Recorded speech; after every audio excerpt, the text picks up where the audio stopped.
After engaging myself in learning organic chemistry over a decade and teaching organic chemistry almost for a decade, I have came to a realization that most of the student fear organic chemistry, and there are some specific reasons for that, and that's why I have planned this video series where I will try to remove your fear of organic chemistry.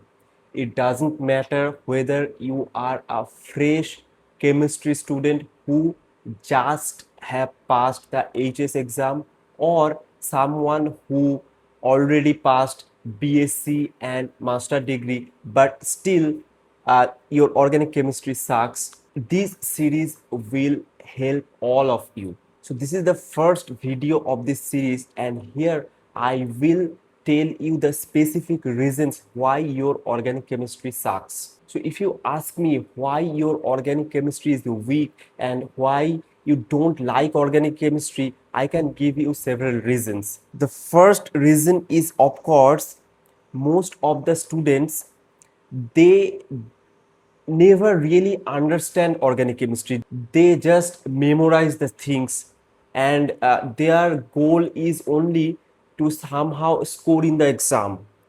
And this is a very wrong mindset when it comes to organic chemistry and in general any subject. So you have to understand the principles, the mechanisms, and the real concept of organic chemistry. Then only you can understand the subject. If you just want to memorize the things somehow, you will just get frustrated. The next thing is,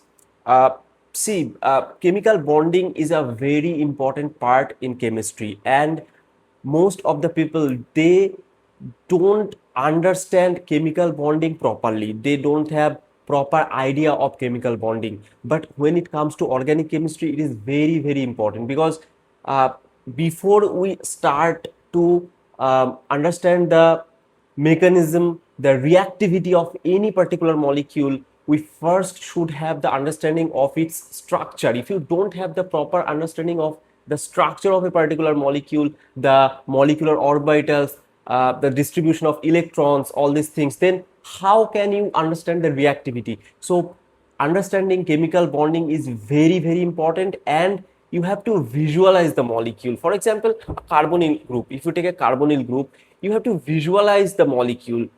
uh, Carbonyl group is like CO, right? So where the electrons are located, how it is distributed, where you have HOMO, where you have LUMO, all this visualization is very important. When a particular chemical reaction is happening, some nucleophile is attacking somewhere, or something is attacking on some electrophile, you have to visualize the whole thing, how the things are happening. If you can't visualize the things, you cannot understand organic chemistry. The next thing is, you don't practice enough. See, organic chemistry is like mathematics. In mathematics, if you understand a particular concept, you can solve a particular problem. But if you don't practice that problem for enough time, you cannot reproduce it in the exam day, or you will forget it. So practice is very important when it comes to organic chemistry. When you read something, you may feel that I have understood it, but if you don't do enough practice of that on a page, on a paper with pen, then you will definitely going to forget that. And the last but not the least, uh, in today's generation, what I have observed, students don't read enough books. Reading books is very, very important. You can have hundreds of class notes, materials, all these things, but see, textbooks, they are the primary source of your knowledge. You have to read books, and I will tell which particular books you should follow and in which order you should read. So that's all. I hope that it is now clear why your organic chemistry sucks, and in the next video I will tell you the overall strategy, how you should read organic chemistry, how you should approach towards this subject. And throughout this series, I will make sure that you master organic chemistry and you actually understand the subject, you love the subjects. So that's it. Thank you for watching.